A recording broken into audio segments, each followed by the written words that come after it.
have been very fortunate to travel to many places around the world, both in developed and developing countries. Many of these are ones where I have a historical connection to, including India, Kenya, the US, and even the UK. We have seen real poverty and hunger in Africa and India, with people begging for food on the streets. But even closer to home, in places like the US, Italy, or even in my hometown of Weybridge, homelessness, poverty, and hunger are all around us. Ladies and gentlemen, I'm Ariyana, and I'm here to talk about one of the UN Sustainable Goals, hunger. Sure, I'm going to ask you all a little question.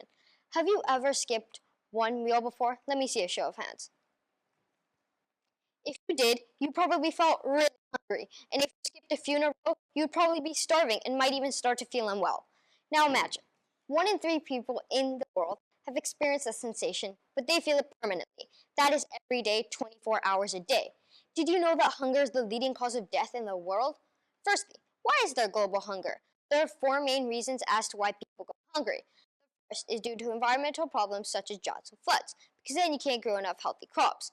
The second cause is greed, as some people take way more than they need, which leaves less for others. The third cause is war, as some people prioritize buying weapons over food. Lastly, and most commonly, is poverty. Many people just don't have enough money to buy food. So what can the world do to help reduce world hunger? There are 4 solutions to our 4 current sources of hunger. 1. Reduce climate change and improve food growing conditions. 2. Promote food donations. 3.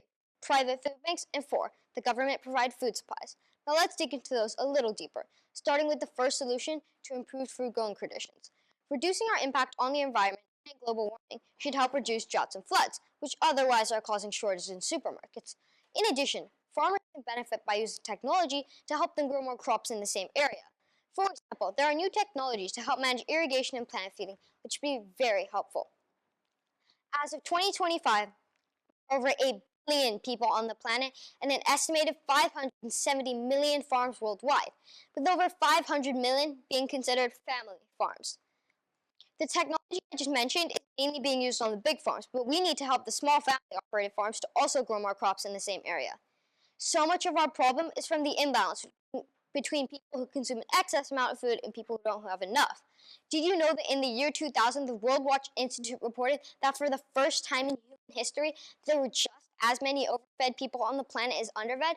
I know on some days, some of my classmates and I feel both overfed and underfed, particularly with vegetables and dessert. So how do we reduce the excess amount of food in richer countries in order to have more in poorer countries? We could try to educate them on food storing and planning, but there are many different options.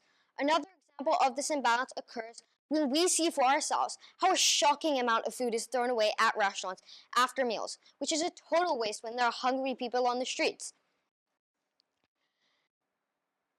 Promoting food donations would help fight hunger by increasing the availability of food, particularly during emergency or when the prices are high. It will also give many people access to nutritious food. Another solution is having the government provide food supplies. This would really help, as it would give many people a stable food supply and would help regardless of how much money they have. Our planet has provided us amazing resources, but unequal access and terrible handling leaves millions of people famished. For example, India, despite having so much wealth, ranked 105th out of 127 countries in the 2024 Global Hunger Index, classified as having serious hunger levels. Despite a slight improvement, they still have significantly reduced hunger levels. Now, I'm not just talking about zero hunger for fun. I'm informing you about it because we can all take a small step to help the percentages go down a significant amount. It is very important to try to stop hunger, as it is quite huge in the world. I've been fortunate to meet a special family friend called Sister Lucy. She is known as the Mother Teresa of poor in India. When she sees kids or adults on the side of the road who have been battered or neglected, she'll take them into a shelter she has built, where she will give them food, clothes, and even education. She has 2 famous quotes. The first one is, "The power of love. That's what I experience every day. Just looking into the children's eyes, that's enough." And she will always say when the shelters are full, there's always room for one more. These quotes remind us that human spirit needs to be a part of the solution for helping others. As I conclude this speech, I want you all to take at least one thing away. Whether you're going to stop overbuying food, reduce wastage at restaurants, or maybe you're going to feed the hungry sometimes when you see them, because you know you already have more than enough, but they can't afford to get your yearly supply. I had told myself this every night, and I took small steps myself. Like when I saw someone hungry on the side of the road, I would always ask them if I could get them some kind of food.